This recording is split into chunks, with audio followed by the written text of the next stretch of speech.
जिसके पास अनुभव अधीत ज्ञान का भंडार है,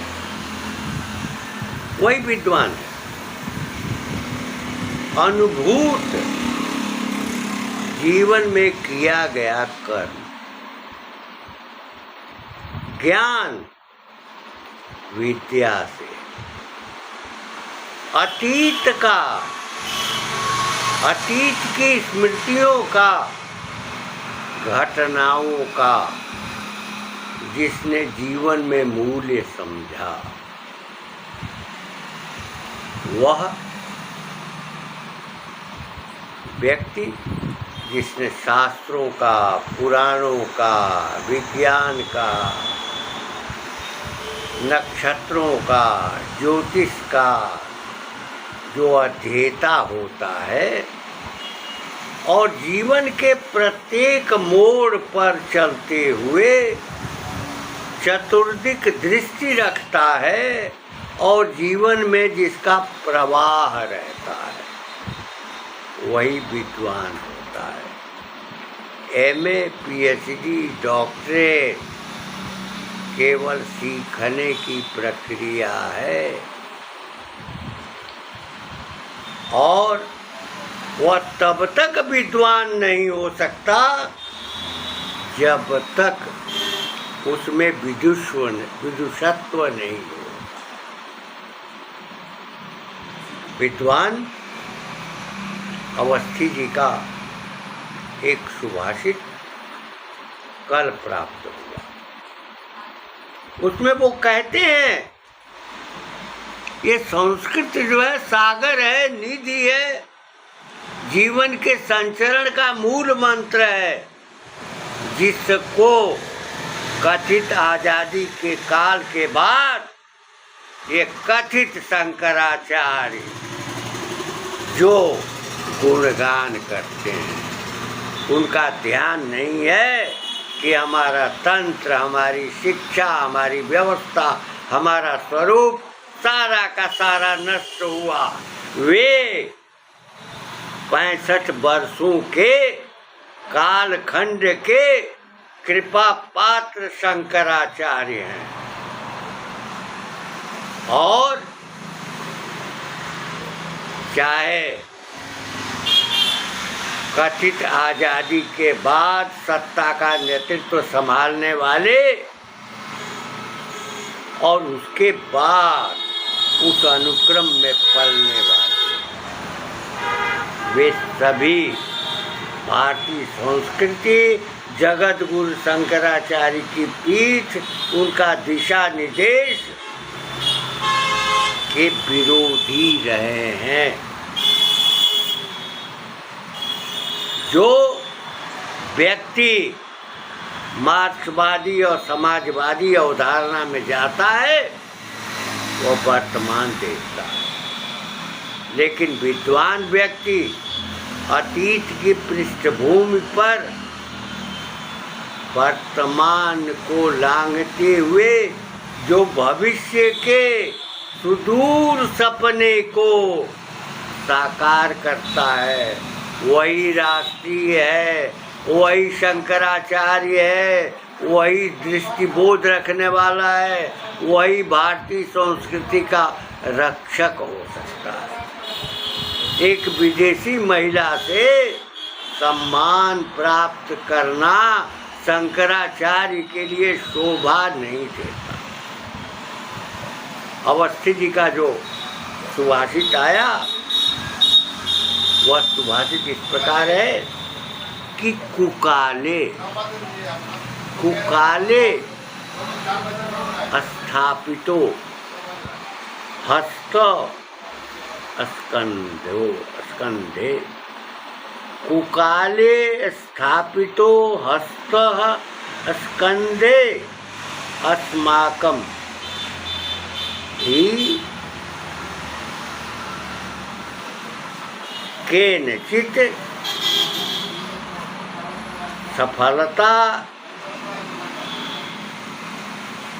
लीना दाच अधिक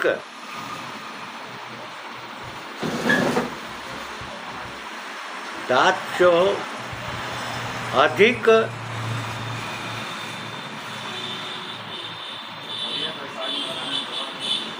अधिक मूल्य। वाह, इसका तात्पर्य है कि बुरे समय में जो व्यक्ति हमारे कंधे पर हाथ रखता है वह अधिक मूल्यवान है, और सफलता की सीढ़ियां पार करने वाला व्यक्ति जिसने बुरे समय में कंधे पर हाथ रखा है उसका हाथ अधिक मूल्यवान है।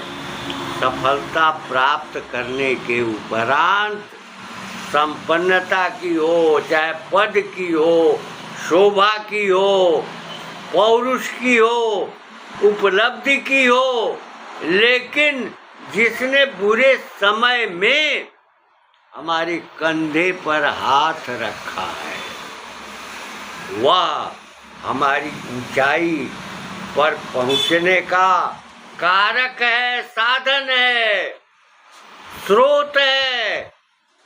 उसको जीवन भर स्मरण करना चाहिए। विपदा काल में कंधे पर हाथ रखना, उत्साहित करना, प्रोत्साहित करना, प्रेरित करना, उसको संघर्ष में आगे बढ़ाना, तन मन धन से मदद करना। जिस व्यक्ति ने हमारे दुखद काल में, हमारे पीड़ित काल में, हमारी विपन्न अवस्था में जिसने मदद की है उसको याद रखना चाहिए। चाहे प्रधानमंत्री हो, चाहे मुख्यमंत्री हो, चाहे राजा हो, या बहुत बड़े धनवान सेठ हो, लेकिन हमने बहुतेरे लोगों को देखा है कि जो चाय की दुकान चलाते थे, आज संपदाओं का अंबार उनके पास है। उनकी स्मृतियाँ, उनका स्नेह बराबर उनके प्रति रहता है कि जिन्होंने कंधे पर हाथ रखा। महाराणा प्रताप जब भामाशाह ने धन दिया या कहते हुए दिया कि आपके राज्य का है, कोषाध्यक्ष उनकी परंपरा रही, तो राणा प्रताप जो रेगिस्तान में जाने के लिए तैयार थे वो रुक गए, फिर संघर्ष किया। वीर शिवाजी की कहानियाँ स्मरण है कि कैसे उन्होंने संघर्ष किया। इसलिए जीवन भर याद रखिए कि जिसने बुरे समय में कंधे पर हाथ रखा है, आप चाहे कितना ऊंचाई पर हो, जिसने पालन किया हो, सहारा दिया हो, विपद की स्थिति में, अभाव की स्थिति में, उसको भूलना नहीं चाहिए। यही है हमारा संस्कृत वांग्मय, यही हमारा सांस्कृतिक धरातल कि जो कुछ भी जिसने कष्टमय स्थिति में हमारा साथ दिया हो, सहायता की हो, संपन्नता की स्थिति में, उसको भूल जाना कृतज्ञता है। भारतीय समाज में कथित आजादी के बाद इन सारे सुभाषितों को, सूक्तियों को, संस्कृत वांग्मय को नष्ट करने वाला ये जवाहरलाल नेहरू और उनके वंशज रहे हैं, जिनके भीतर यूरोप था, जिनके भीतर विदेशी संस्कृति, विदेशी गुलामिता थी। यही कारण था कि 200 वर्षों के अंग्रेजी शासन में जो शिक्षा व्यवस्था थी, वो शिक्षा व्यवस्था 65 वर्षों में लागू की गई। परिणाम यह निकला कि जो जूते बनाते थे वे बम्बई और दिल्ली के शहरों में, कलकत्ता में मजदूरी का काम करते। जो लोहारगिरी करते थे वे किसी नगर में जो अलमारी के कारखाने हैं उन अलमारी के कारखानों में नौकरी करते हैं। हर गांव में कारखाना था। बढ़ई जो लकड़ी का काम करते थे, मकान पर लकड़ी चढ़ाते थे और ठीक करते थे। खपड़ैल का मकान होता था। जो चौकी बनाते थे, चारपाई बनाते थे, कुर्सी बनाते थे, टेबल बनाते थे, हर गांव में वह कारखाना था। 8 लाख गाँव में हर गांव में कारखाना था। इस कारखाने को बंद किया शंकराचार्य। सुन लो जो बोलते हो, ये जवाहरलाल नेहरू ने बंद कराया। और प्रत्येक अहीर और ग्वाले के घर 100-100 गायें रहा करती थी। उनका मांस यूरोप सप्लाई किया। इसी जवाहरलाल नेहरू ने मांस खाने के लिए भेजा। आज गांव के किसी भी दरवाजे पर कोई पशु नहीं रह गया। गांव को शहरों की ओर मोड़ दिया गया। जिस गांव पर पूरा देश निर्भर रहा है, अगर पढ़ना हो शंकराचार्य तो पढ़ लो मैक्स मूलर की किताब। हम what can Bharat teach us, 1882 का भाषण है। पढ़ लो कि भारत क्या था। भारत गांव में था, कोई झूठ नहीं बोलता था। और साथ ही अगर पढ़ना हो तो ट्रेवल्स इन मुगल एम्पायर 1658 से 1670 की किताब बर्नियर की पढ़ लो। शंकराचार्य भारत के गुलामी के काल के उसके संस्कार में पले हुए तुम और तुम्हारे गुरु। सुन लो, पढ़ लो इन किताबों को। मैक्स मूलर क्या कहता है भारत के बारे में। और भारत को मिटाने वाला 200 वर्षों में नहीं मिटा पाया, 800 वर्षों में मुस्लिम आक्रांता नहीं मिटा पाए, लेकिन इन 65 वर्षों में जो पीढ़ियां बदली हैं उन पीढ़ियों को नष्ट करने वाला ये जवाहरलाल, देश को बांटने वाला गांधी, जवाहरलाल, मातृभूमि को विभाजित करने वाला गांधी और जवाहरलाल, सुभाष चंद्र बोस का होता तो भारत खंडित नहीं होता। कृतज्ञता किया क्रांतिकारियों के साथ जो फांसी के फंदे पर चढ़ गए। शंकराचार्य फिर सुन लो, चुनौती है। कथित शंकराचार्य हो, ये ढोंग है, प्रलाप है। तुम्हारी भक्ति का वो भाव है, बोध है। ये सुभाषित किसने गायब किया? डॉक्टर संपूर्णानंद ने अनिवार्य किया था। जिस संस्कृत को हिंदी के साथ गोवध बंदी किया था उसको क्यों हटाया 1960 में? शंकराचार्य इसका जवाब दे दो, अपने वीडियो से बोल दो। तुम बहुत गुणगान कर रहे हो। जिसने हमारी पूरी भारतीय संस्कृति को 1000 वर्षों में जो नष्ट नहीं कर सके, 65 वर्ष में तुम्हारे जवाहरलाल, तुम्हारे गांधी और उनके बाद की पीढ़ियों ने नष्ट किया।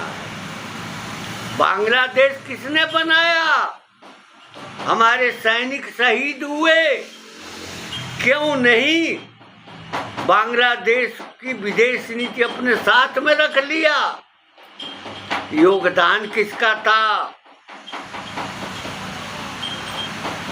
बहुत भाषण सुन लिया, वीडियो बनाते हो किसी को लगा करके कि भूमिहार बन। अरे भूमिहार ब्राह्मण है, ब्राह्मणों में से निकला उस समय जब 1000 वर्षों में घंटे घड़ियाल नहीं बजते थे। उसके बाद राज्य का अधिकार किया, विशेषकर उत्तर भारत में। वही भूमिहार जो वंश है ब्राह्मण में से निकला हुआ, उसी वंश से घंटे घड़ियाल बजे थे और ब्राह्मणों को दान दक्षिणा मिली थी, पोषण हुआ था, उनकी बुद्धि थी, उनकी बौद्धिकता थी कि वे एक तरफ दिल्ली में मुगल साम्राज्य से भी संपर्क करते थे, इधर जनता का पोषण करते थे। किस समाज के हो, ये नाटक करना शंकराचार्य के लिए शोभा नहीं देता है। बाकी ये सब नाटक करना, झूठ बोलना, छल करना, छद्म करना, ये सारी उपज जो है कथित आज़ादी के काल की है। वकील सरासर झूठ बोलता है, न्यायाधीश झूठ पर ही फैसला करता है, और यही नहीं, हर गांव में झूठ बोलने की आदत। हम अपने वीडियो में बता चुके हैं, चकबंदी के कालखंड में हमारे गांव में छोटे कभी झूठ बोलने वाले नहीं थे, कचहरी में ही झूठ बोला करते थे, छिप करके झूठ बोला करते थे, गांव के सामने झूठ नहीं बोलते। 65 वर्षों में 1000 वर्षों की गुलामी लाने वाला ये जवाहरलाल और देश का विभाजन करने वाला ये गांधी क्षम्य नहीं है। भारत के स्वतंत्रता सेनानियों का अपमान करने वाला ये नेहरू, सुभाष चंद्र बोस को अपमानित करने वाला ये नेहरू है, और उसी कंधे पर हाथ रखा था क्रांतिकारियों ने, इससे आज़ादी मिली। बुरे समय में आज़ादी, बुरे समय में जो काम आया, कुकाल में काम आया, वही सच्चा मित्र है, वही सच्चा देशभक्त है, जिसने अपने को फांसी के फंदे को चूमा, अपने को फांसी पर चढ़ाया, संघर्ष किया, बलिदान किया। जिस सुभाष चंद्र बोस, उसी गांधी और नेहरू के कारण त्रिपुरा अधिवेशन में अध्यक्ष होने के बाद इस्तीफा दे करके जापान और जर्मनी गए थे। भूल जाओ, इस देश को बर्बाद, हमारी संस्कृति को, हमारी शिक्षा को, हमारे तंत्र को, हमारी ग्रामीण व्यवस्था को, हमारे आधार को, धरातल को नष्ट करने वाले ये दोनों हैं, और कल्पित और नकली महात्मा हुआ है। इन शब्दों के साथ मैं अपनी वाणी को विराम देते हुए यह कहना चाहूँगा कि जो कुकाल है, बुरे समय में जो कंधे पर हाथ रखता है, वह जीवन भर मित्र रहता है, उसको हमेशा याद रखना चाहिए।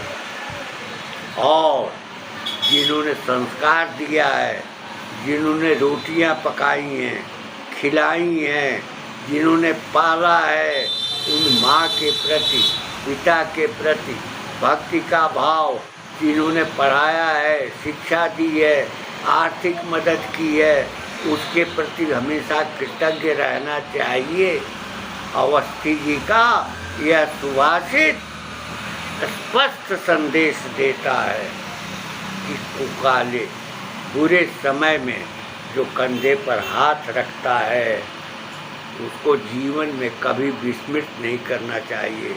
सफलता की कोई भी ऊंचाई चढ़ जाओ, लेकिन उस व्यक्ति ने, जिसने बुरे समय में कंधे पर हाथ रखा है उसको मत भूलना।